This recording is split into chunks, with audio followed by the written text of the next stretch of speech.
చెత్త అంతా ఇలా నదిలో వేయకూడదు కదా. మరి ఇక్కడ పక్కనే వేస్తున్నారు కదా, నది పక్కన ఎందుకు వేస్తున్నారు ఇక్కడ? మళ్ళీ ఈ వెహికల్ పవన్ కళ్యాణ్ గారు ఇచ్చారని చెప్తున్నారు. ఏమో ఆపం అలా వేసేస్తున్నావేంటి అవన్నీ? ఎంత చక్కటి ప్రదేశం ఇది, మీరు దీన్ని ఇలా పాడు చేస్తున్నారు. మీరు దీన్ని వెళ్ళకపోతే ఏమైంది? బండి వెళ్ళకపోతే ఏమైంది? ఎక్కడికి ఎందుకు వెళ్ళట్లేదు బండి? అక్కడికి రోడ్ లేదన్నట్టు. రోడ్ లేకపోతే రోడ్ ఏమని చెప్పండి, అంతేకాని నది పక్కన ఏం వేసేస్తే ఎలాగా? ఆపండి ఇది. ఇప్పుడు ఈ వీడియోలో చూసినటువంటిది అభిరాజ్పాలెం, వెస్ట్ గోదావరి డిస్ట్రిక్ట్.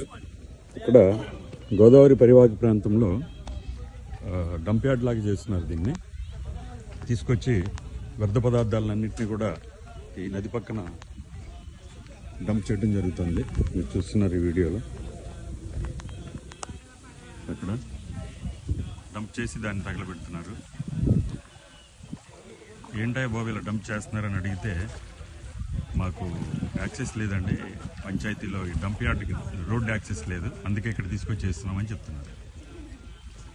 ఈ విధంగా గోదావరి పరివాహక ప్రాంతాన్ని మన చేతులారా మనం నాశనం చేస్తున్నాం.